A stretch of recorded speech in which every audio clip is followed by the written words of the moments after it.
Hey, deserving listeners. Today I'm going to talk about the most accurately portrayed DSM disorders in characters in movies.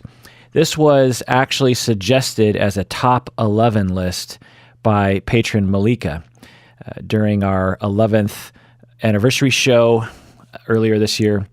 We asked for a bunch of people to submit different top 11 lists that they wanted us to do, and this is one of them. And there were so many good ones that some of them got left on the cutting room floor, and so I just thought I would do some of those now. These movies are in no particular order, and I actually couldn't come up with 11. I could only come up with, 8 or 9 or something, because there's so few movies and TV shows that depict mental illness.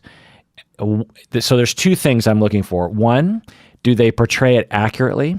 And two, do they give us enough detail that actually tells us that the character actually has that disorder?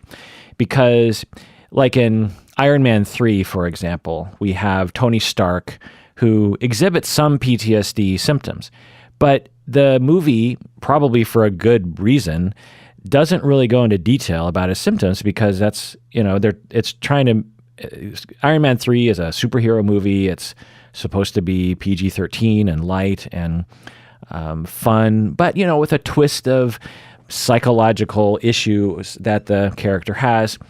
So, it makes sense that they wouldn't go into detail. So I'm looking for, is it accurate? And is there enough information so that we can be like, yep, this person actually does have this disorder. So in no particular order, I'll start with There Will Be Blood. This is perhaps one of the only movies that depicts narcissistic personality disorder accurately. I did actually a whole episode on this, and if you want to listen to that, you can listen to that, where I broke down all the different movies that claim to be good depictions of narcissism. And There Will Be Blood is perhaps the only movie I can think of, aside from my next movie, which is The Talented Mr. Ripley. These two movies in conjunction show two different sides or two different types, main types of narcissistic personality disorder. The Talented Mr. Ripley, you could say there's a touch of borderline. Narcissism and borderline are actually very similar according to my conceptualization of it. And but the problem with these movies, as with a lot of these movies that I'm going to talk about, they have to have some kind of storyline, some kind of plot. And one of the most favorite tropes of movies and TV show plot writers is to have murder and death. And There Will Be Blood and The Talented Mr. Ripley have murder in it. These main characters who, could be diagnosed with narcissistic personality disorder are murderous. So that's something that also is a problem, because the vast, vast majority of people with narcissistic personality disorder and borderline don't kill anyone. I would venture to say that the rates of killing among those who have those kinds of personality disorders are probably similar to people who don't have personality disorders. And because of this portrayal, this trope that is used in movies and TV, there are people in our society, a good number of them, who associate narcissistic personality disorder with murder, with killing. I think I just got an email from someone today, or yesterday, last night maybe. They were saying, I can't remember what the question was, but basically it was implying that they believed that narcissistic personality disorder people, why do they kill, sort of a question like that. I can't remember. Anyway, my first response to that person was, you realize narcissistic personality disordered people are not murderers any more so than anyone else. As a clinician who treats people with personality disorders, I'm here to tell you, they don't want to kill anyone just like other people don't want to kill anyone. So these movies, There Will Be Blood, Talented Mr. Ripley, although they give us enough information so that we can, because they're very focused on their characters, they give us enough information to be able to diagnose them, and they seem to be fairly accurate. Now, are they quintessential? No. And also, they kill people, which isn't, very common. The next movie that I want to talk about is To the Bone, which is a Netflix movie that came out a couple years ago, I think, and it portrays anorexia in the main character. It's mostly accurate. A lot of movies have tried to depict eating disorders, but To the Bone really goes for it, because that's the whole point of this. It's someone who is suffering from anorexia and is slowly sort of descending into symptoms. It's getting worse and worse and worse. She goes into treatment. She goes into a group home for treatment. There are other people with eating disorders in group therapy. So you see the different, sorts of people who might have an eating disorder. The other problem with movies is that you have to cram everything into a short amount of time. To really understand anorexia, you'd have to live with someone or treat someone for a long time. That's something that I learned, actually. When I went to graduate school and learned about anorexia along with all of my fellow grad students, I learned about the symptoms. I read some vignettes. I saw some videos. And then the next week, we just moved on to a different disorder. And when I started treating people with eating disorders, I felt like I kind of understood it. But the more and more I learned about it, and the more I started treating people with it, the more I realized, wow, this is way more complicated than one could possibly encapsulate in a course or in the DSM. Eating disorders are extremely complex. There are certain DSM diagnoses that are pretty straightforward. Panic disorder, generalized anxiety, major depression. These are pretty easy to understand. Anorexia and certainly personality disorders are very complicated. But to the bone, I think they did a pretty good job. And I have experts in eating disorders, colleagues of mine who also appreciated it. There are problems, of course, but like I said, as far as things go, it's pretty good. And this movie doesn't have things like, and then her anorexia caused her to murder a bunch of people. Like, there's nothing like that. It's just a story about someone as they become more and more symptomatic and how they are trying to find themselves in that process. The next movie is Flight with Denzel Washington playing someone with substance use disorder, or alcoholism as is generally called. In this movie, Flight, which I found to be just a gem of a movie, not only is it interesting because it has that whole flight scene that's really famous where he turns the plane upside down, but the rest of the movie is pretty much about him and his alcoholism.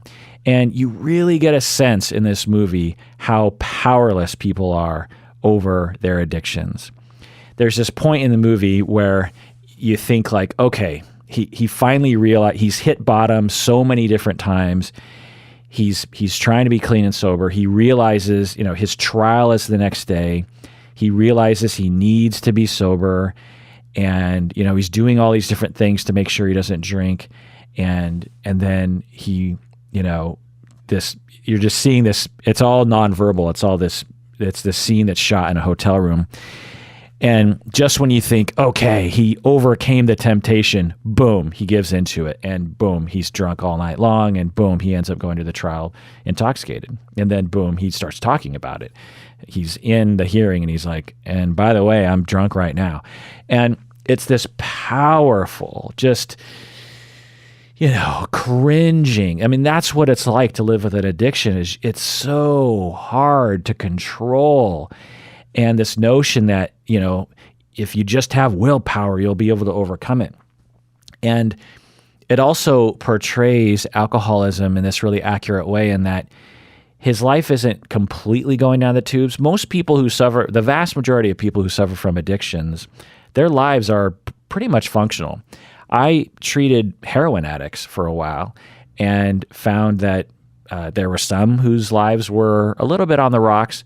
But most of my clients in Seattle, heroin's kind of a problem in Seattle, but Seattle also has this, booming economy, all these different, internet-y kind of things that I don't understand. And a lot of these young people have these jobs, yet they're using heroin or other opioids, and they're doing good. They're still talking to their parents. They might have a spouse.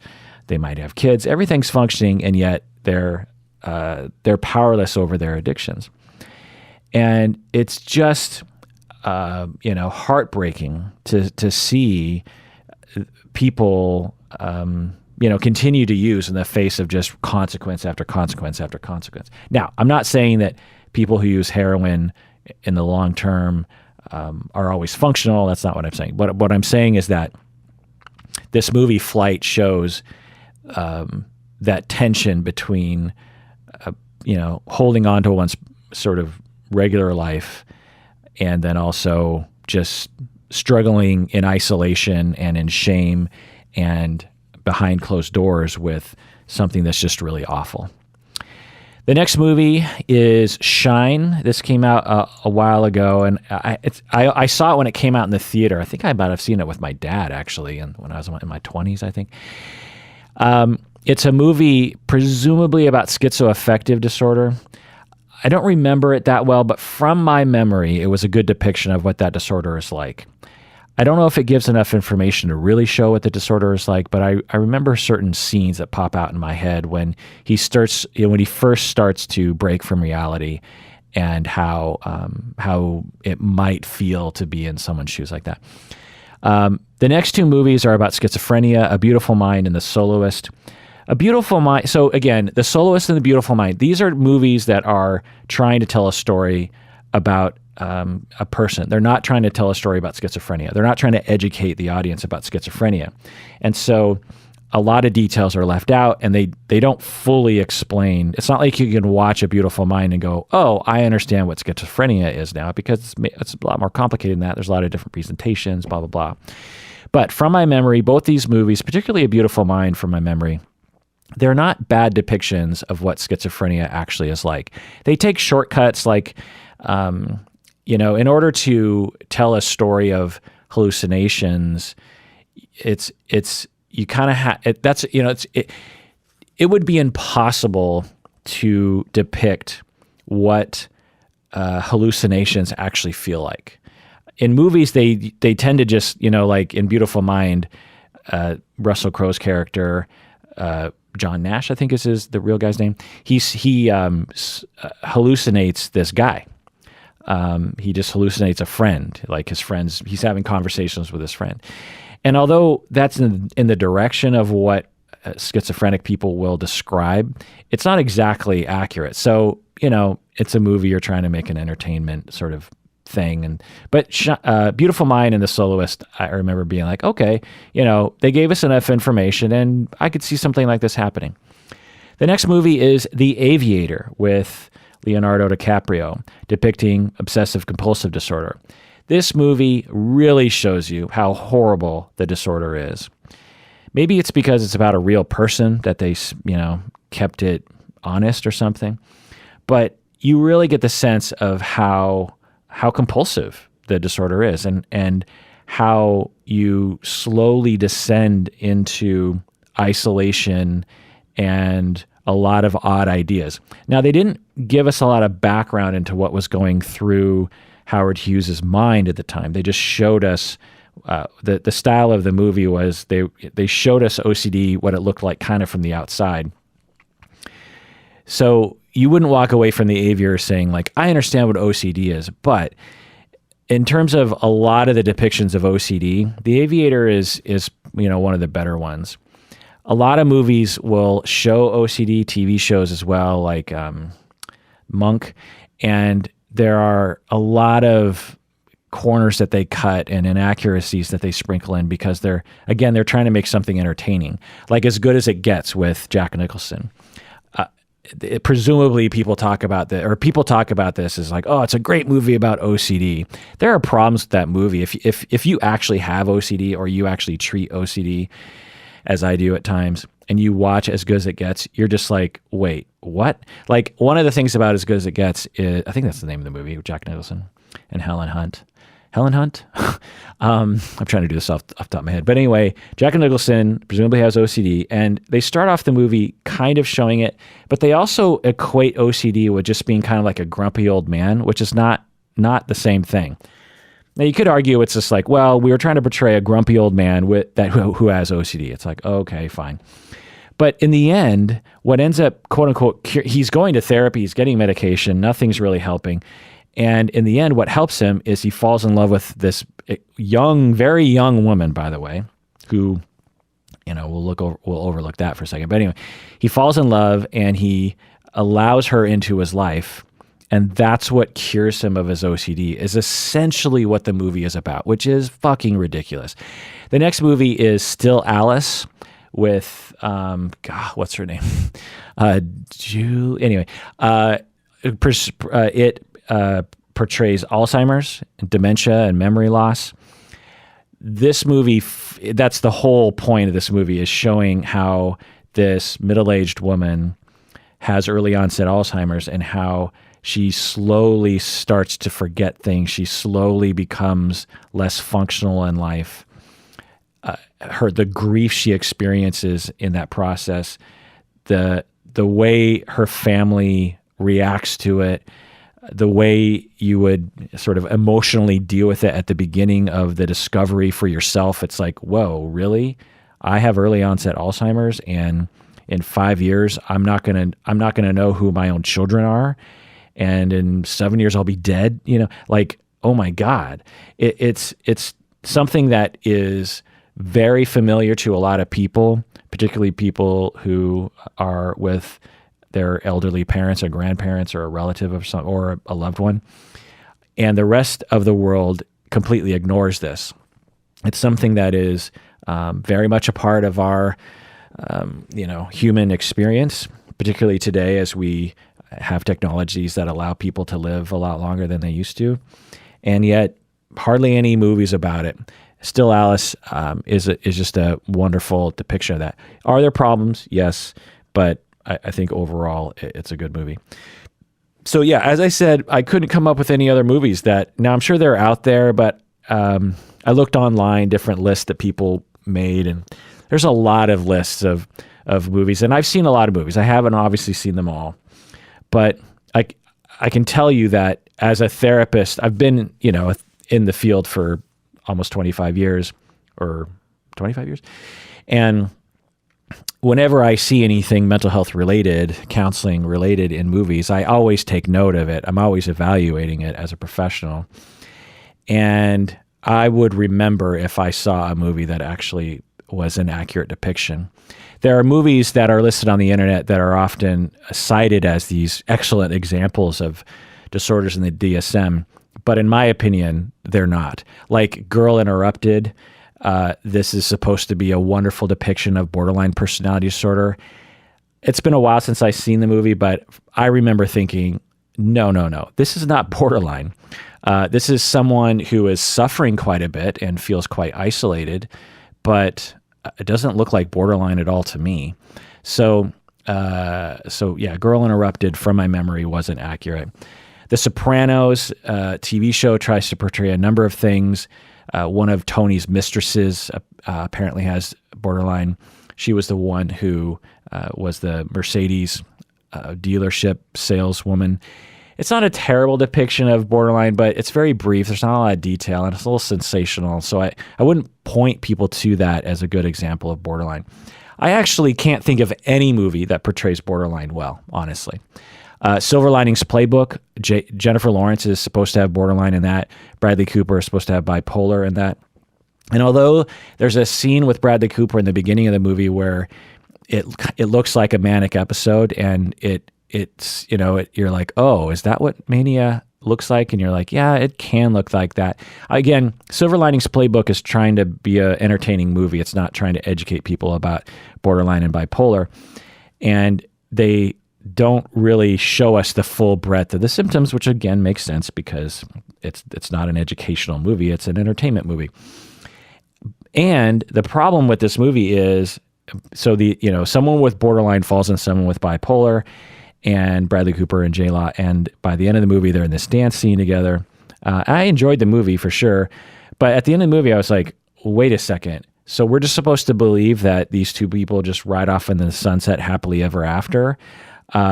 That's not how this usually plays out. If you have someone who legit has borderline and someone who legit has bipolar, there's going to be a lot of bumps in the road after that. And they just made it seem like if someone with borderline and someone with bipolar, if they just really believe in love and they just try to do this dance together and they try to capture the goodness of life, then that'll just solve all their problems.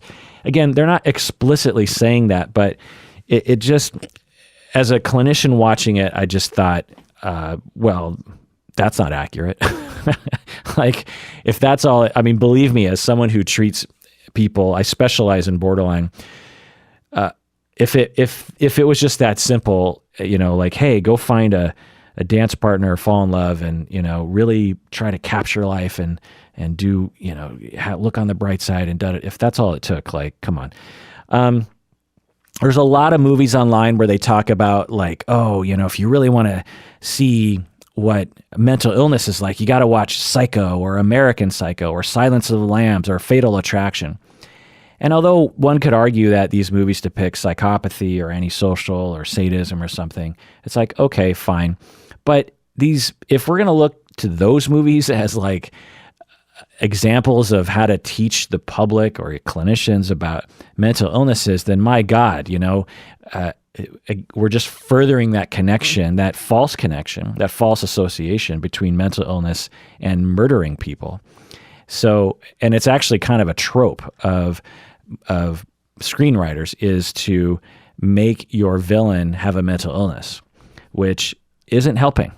So there's a lot of other movies that people identify. And if you want to let me know about any particular movie that you think depicts mental illnesses or disorders in the DSM, then let me know. My guess is that if it's a popular one, so if there's any popular movies out there where you're like, well, surely Kirk has seen this movie or he's heard of it, why isn't he talking about that? It's probably because, one, it wasn't accurate. Two, it didn't give enough information to really portray the disorder well enough so that I, as a watcher, would go, okay, yeah, I could see how that person has that disorder. Or three, it doesn't stigmatize the disorder in a really inaccurate way. So those are the three criteria I'm looking for, I guess. So think about that before you identify a movie. I mean, you might have a movie like, oh, this movie I think really depicts this really well, or this movie was shown to me in my graduate school courses. It's a good example of this. Again, think, is it really accurate? Two, does it really give you enough information? And three, does it stigmatize the disorder in an unnecessary way? Because these other movies, There Will Be Blood, Talented Mr. Ripley, they stigmatize. But I think they're an example of what it's like to live either next to someone with narcissism or be in the shoes of someone with narcissism. To the Bone, Flight, Shine, A Beautiful Mind, The Soloist, The Aviator, and Still Alice. These movies, in my book, don't really stigmatize disorders. They give enough information, and it's mostly accurate. But the thing to remember is that if you're a layperson, watching these movies will not teach you what these disorders are. It'd be like watching a movie about cancer and how to diagnose it and how to treat it or something. You wouldn't claim after watching a movie about cancer and cancer treatment that you could identify cancer and treat it, right? Well, it's the same when it comes to these complicated disorders, such as anorexia or particularly personality disorder, schizoaffective, schizophrenia for the most part, even OCD. These are things that you have to be a clinician who specializes in that.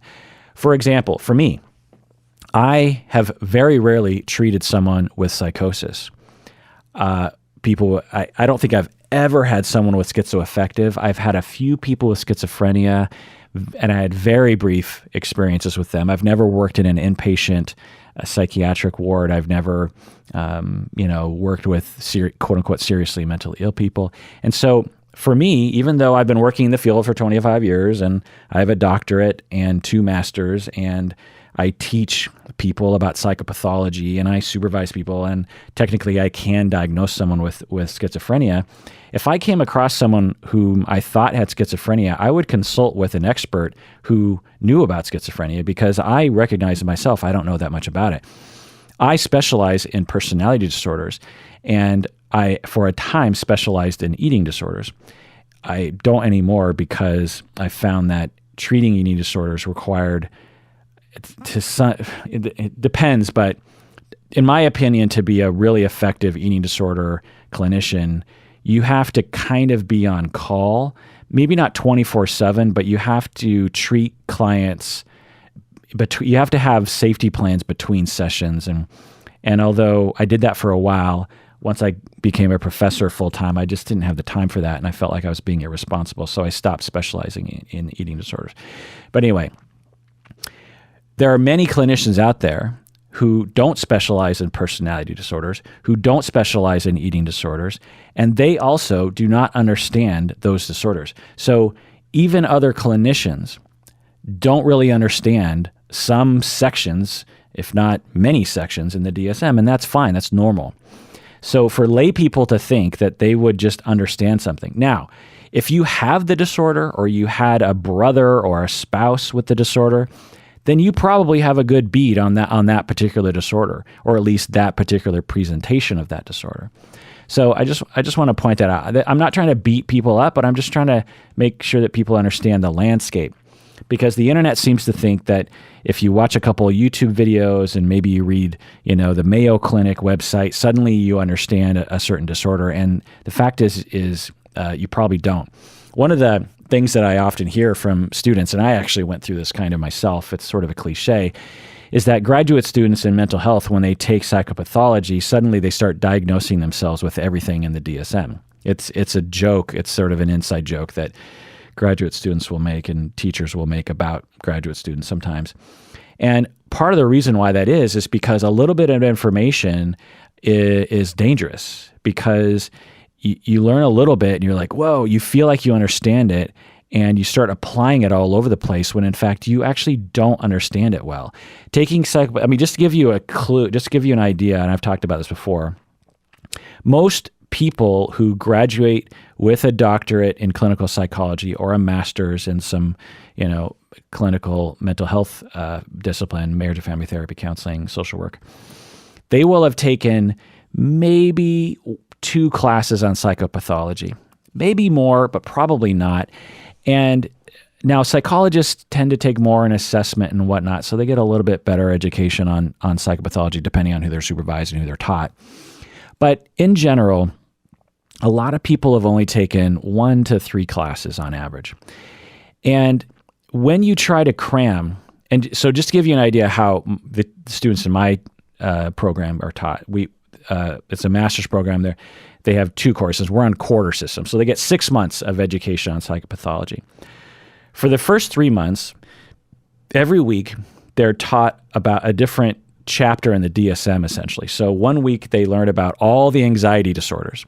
Another week, they learn about all the mood disorders. And the next week, they learn about all the psychotic disorders. The next week, it's all the, sexual disorders. And so in the week that you have to learn all the eating disorders, you probably spend 3 hours reading stuff about eating disorders, anorexia just being one of them. And then you hear a lecture for a couple hours about eating disorders, and then you're done. And then the next 3 months, you spend time thinking about how to write treatment plans for those disorders. And that sort of assumes you already understand the disorder, and it furthers it a little bit, because it's like, okay, now that you can assess someone, how do you exactly treat it, and how do you write up the treatment plan? That's it. So for a lot of people, when they graduate and they're working with people, or even at internship before they graduate, they will have had a total of probably like 2 hours, just for anorexia alone, they will have probably had a total of 1 to 3 hours of reading and lecture and thinking time about anorexia in and of itself on a good day. And that's because anorexia is actually focused on. There are whole sections of the DSM that are usually ignored in these classes. And that is not enough time. And the person's a clinician. So the key is that you have to have supervisors that help you. You have to, in the first 10, 20 years of your career, you have to have experts whom you consult with. For me, learning about borderline, for example, that's how I learned. I had that 1 week on all the personality disorders, and I learned a little bit about borderline. Really had no idea how to identify it. I just remember just being like, I still don't get this stuff, because how could you? It's too complicated. Then at my internship, or early career, I had someone who had borderline personality disorder. The client didn't know she had borderline. I slowly started to realize as I got to know her over months, I was like, maybe this is what borderline is. And I would consult with experts and blah, blah, blah. And they were like, well, look at this, think about this. What's your countertransference? How does it feel? And then eventually I was like, oh, I think I finally understand what borderline is. Now, I understood what it was just for that one person. I can't know it for everyone, but I knew what it was for that one person. It wasn't until, I don't know, a couple years after I graduated, maybe earlier than that, but it took a long time, many hours of actual contact with someone with borderline, many hours of actually treating them before I finally got, oh, I think I understand borderline. Now, 20 years later, when I look back at myself in my early career, I will say I barely understood borderline. I understood it well enough to treat it, but my experience with borderline since then has been enormous, and many hours treating it and many hours thinking about myself in relation to borderline in terms of we all have the potential to be borderline on the inside of us. We're all on the spectrum to some extent. We can all become mildly borderline under stress. And then experiencing that in people in my personal life, I now understand borderline forwards and backwards. So my point is that when you think about watching a movie and you're like, I now understand this disorder, it's probably more complicated than that. All right, let's take a break, and when we get back, I will answer a patron email.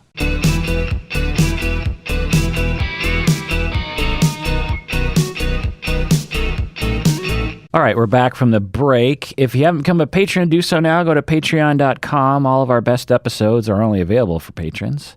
Sorry about that, non-patrons, but there's an easy solution to that. Just become a patron. Also, I just want to remind everyone that when you become a patron, a certain amount of your money goes towards various philanthropic efforts that we do on the podcast. We've given away over $10,000 to various different charities that we support. We've given, $4,000 to $5,000 in scholarships directly to students who are making the world a better place. LGBTQ charities, animal charities, homelessness charities. And so know that when you give to the podcast, you're giving to the community as well. And not to put a sort of grandiose point on it, but I would like to think that this podcast also puts forth a lot of ideas that I think need to be presented on the internet. I'm not the only one, of course, but there's a lot of ideas on the internet that are underrepresented.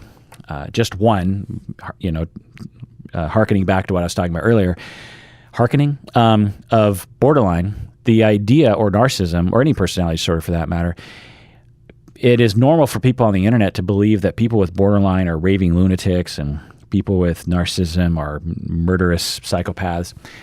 And these are destructive notions because if we're going to help all the people with personality disorders, we have to think about the way that we communicate to the public.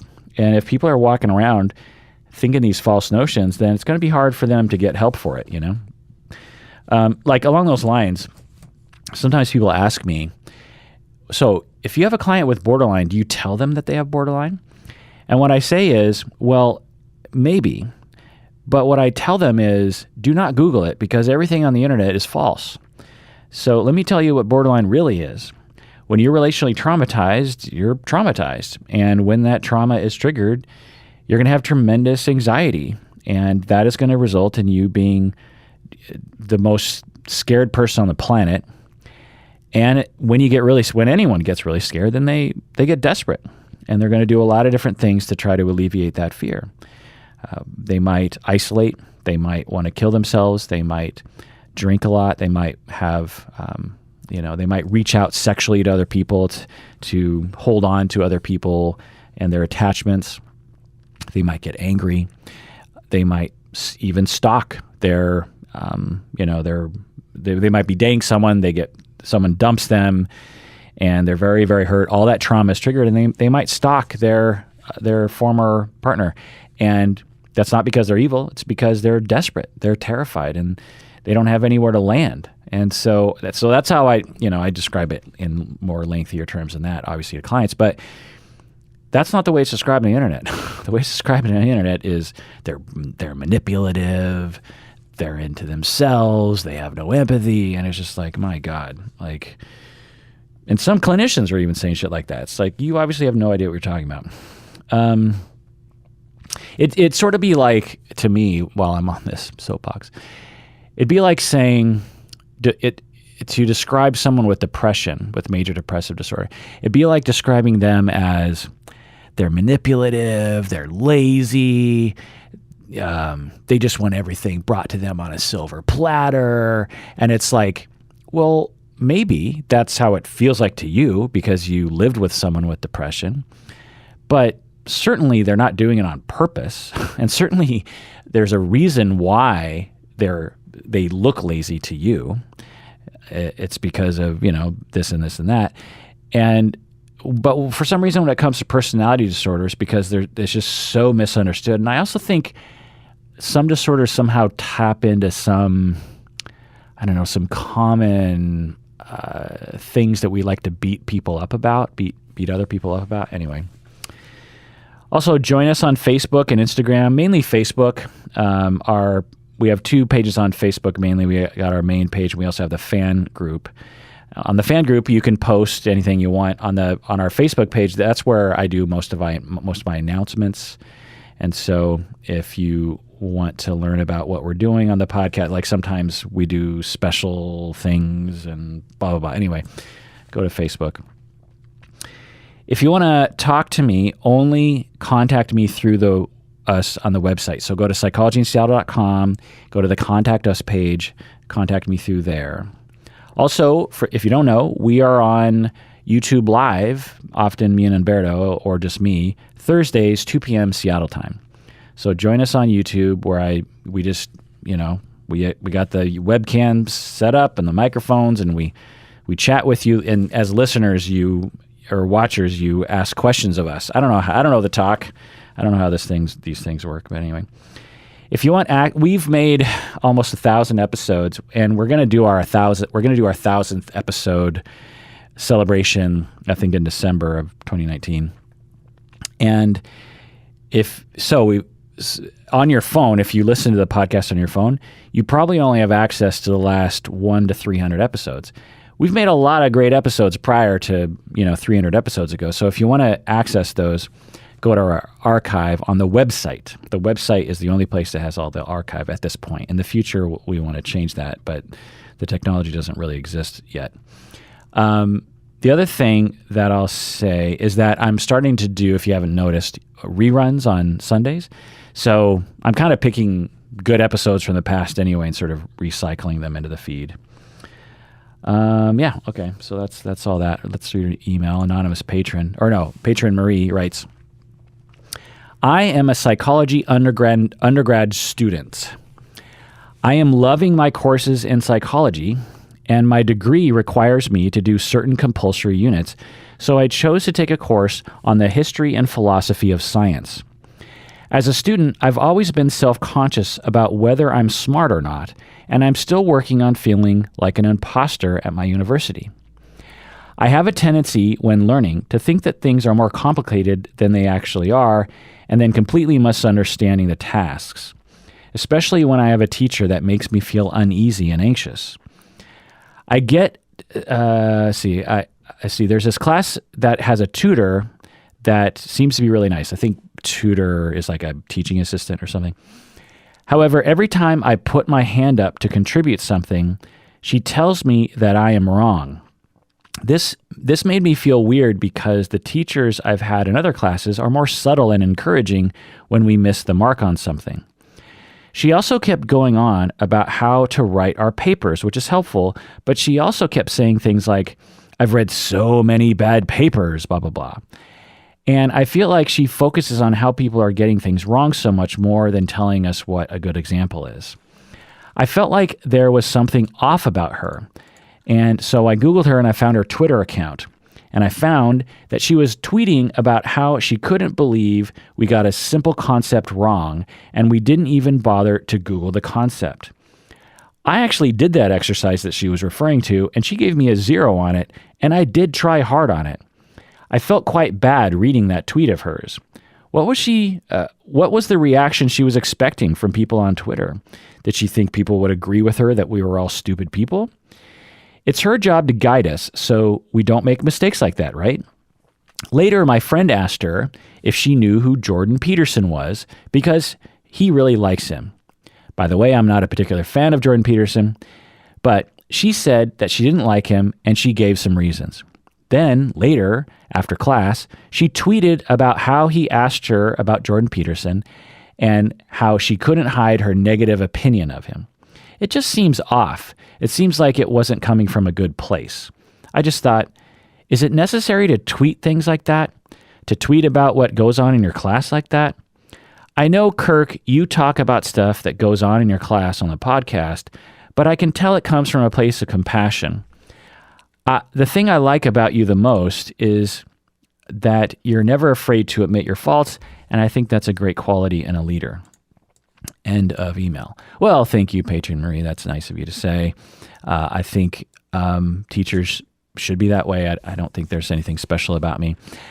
I'm just going to say I hate this person. I hate this teacher you're referring to. I don't know her. I don't know this story. I haven't seen the tweets myself, but I have a lot of feelings about people like this. So I don't know if what I'm about to say applies to your teacher, but if this teacher is who I think she is, I've seen this sort of person before, and I hate people like this. People like this should be fired immediately. When I was a program director, if I saw a tweet like this, I would immediately fire them. No questions asked. I'd be like, you're done. Because publicly ridiculing your students for not knowing things, it's your responsibility as a teacher to teach things. So if your students don't know things, it's your fault. And that's how I always see it. When my student, when I, especially if I see it in a lot of students. Last quarter, I taught a brand new class on couple therapy. I'd never taught it before.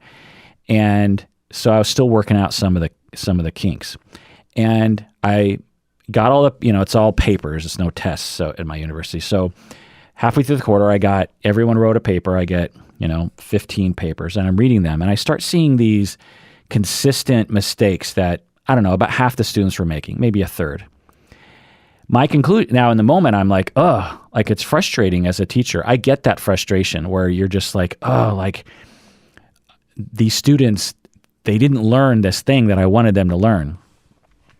And it taps into this deep insecurity that all teachers have. Believe me, I can tell you about that. And I know it's universal. Every instructor I talk to has deep insecurities. Even, people like me who have been teaching for 20 years. It's like if a client thinks I'm a terrible therapist, that hurts my feelings. But if a student thinks I'm a terrible instructor, that destroys me because I don't know why. It just is. It's so, I think school we start school at the age of like 4 or something. So I think we just regress to this early place. There's just so much at stake in terms of our personality and self-worth with school. But anyway, so I get it. You're looking at your papers and you're like, oh man, these people didn't get it.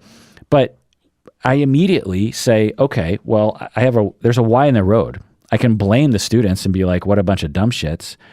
Or I could assume that these are smart, able, enthusiastic people, and I just didn't teach it well enough. Now, I don't have to beat myself up about it. I don't have to cry myself to sleep at night. But I could say, that must be a topic that I didn't give enough time in class.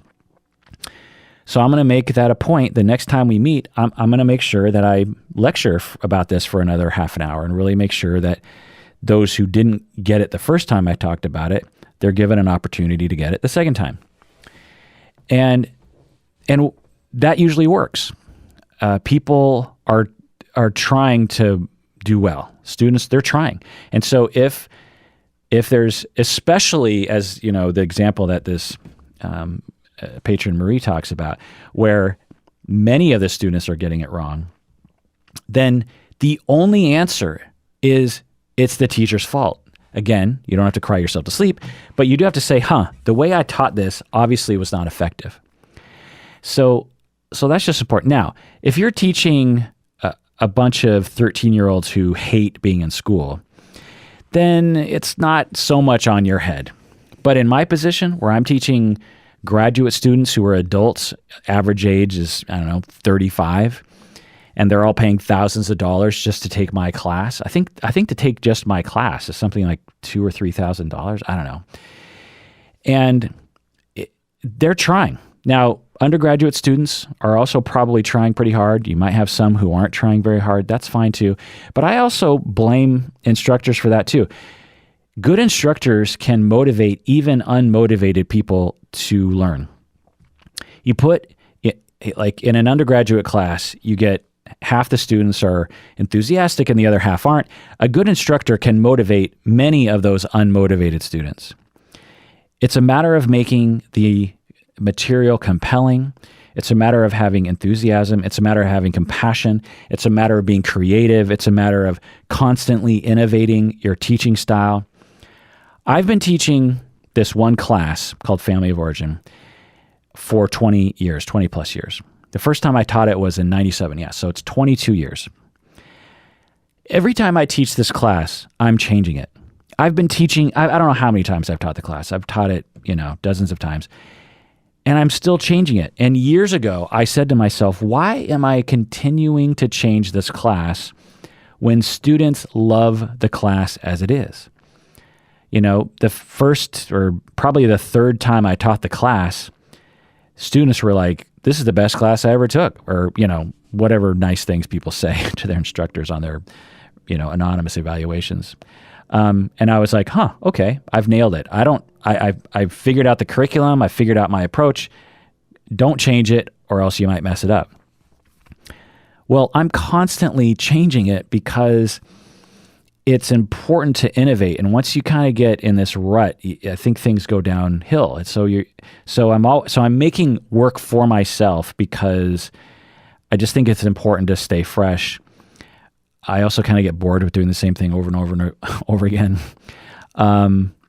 Also, things change over time.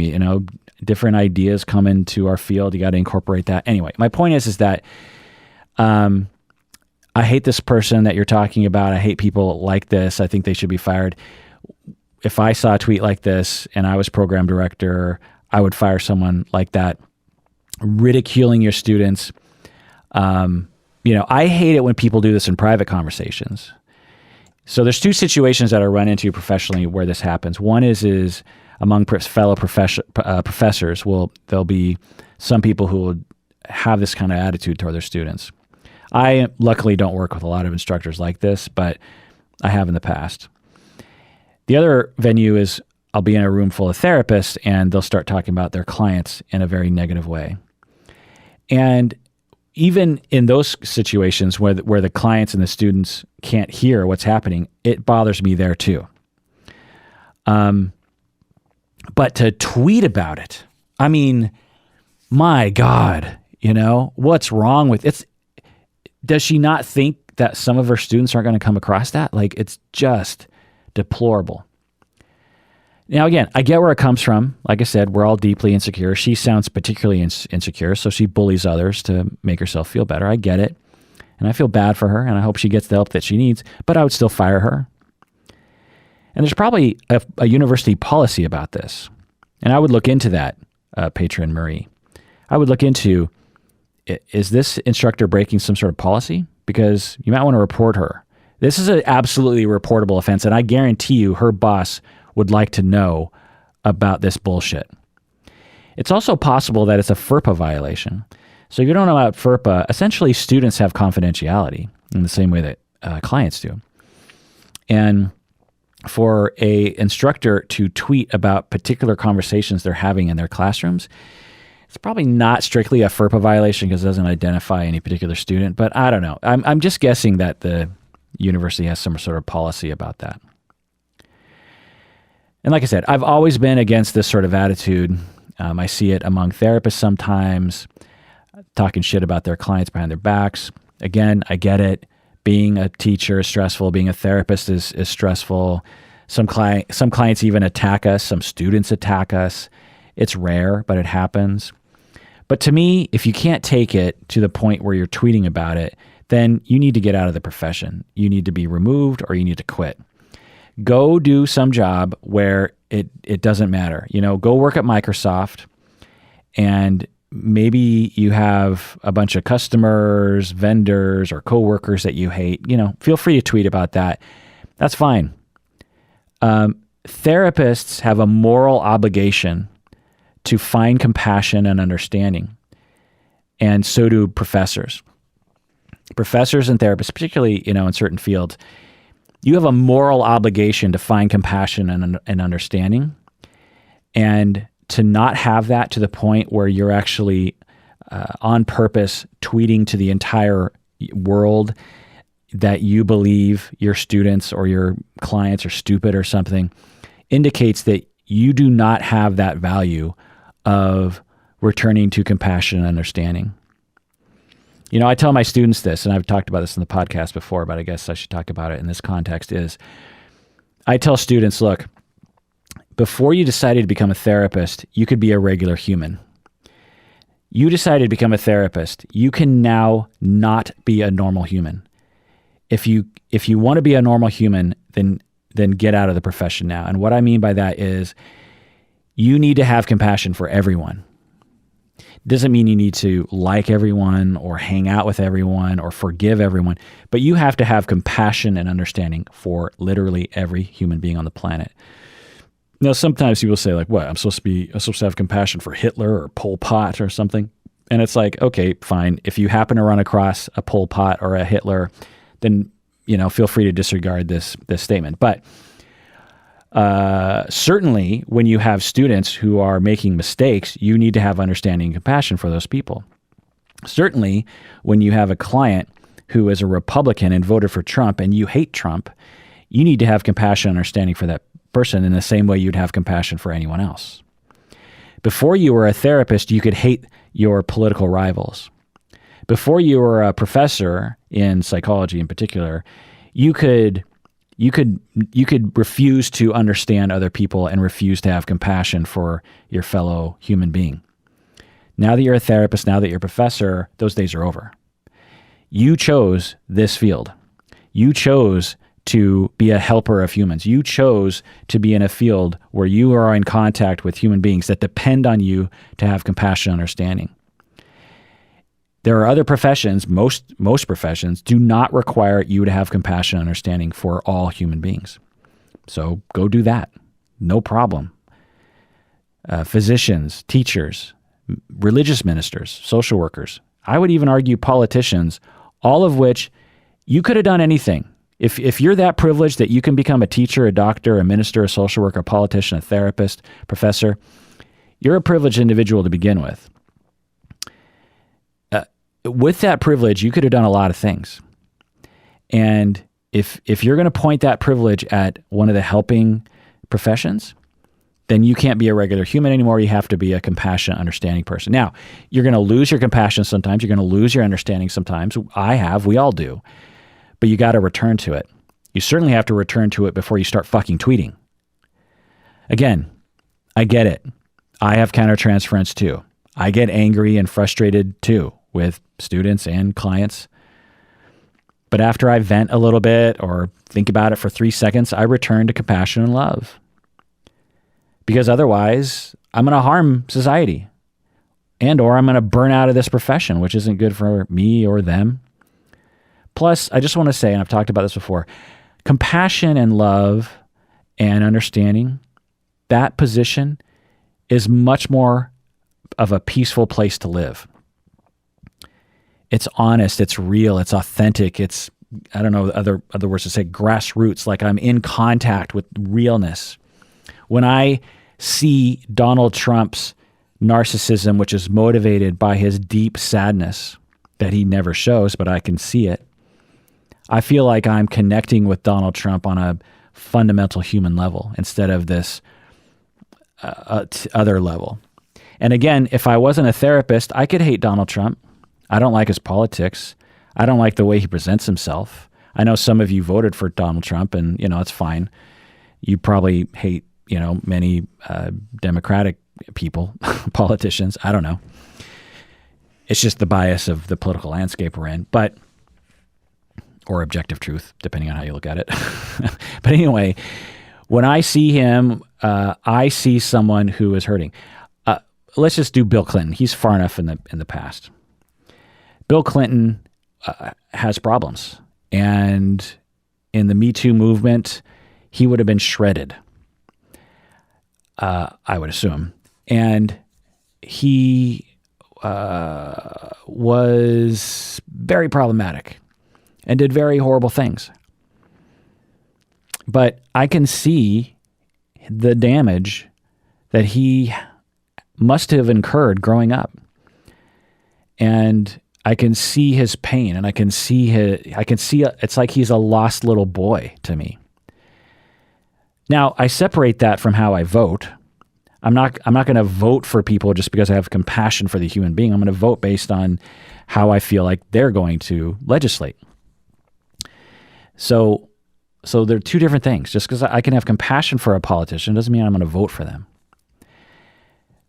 So anyway, I feel so much more at peace when I can understand people. Forget about politicians. Just think about people in your own life. Just people that person who cuts you off on the freeway and flips you off. That coworker who never says anything nice to you. That child of yours who never gives you appreciation. That parent of yours who never shows that they're proud of you. That sibling of yours who criticizes everything you do. I can see that in the typical way, which is to say, oh, they're an asshole, blah, blah, blah. But when I can see through the veil of hostility that they have and see the pain behind that, I have compassion for them, and I feel like I'm connecting to the universe in this fundamental way, like I'm grounded in a way. And it, is so much more optimistic.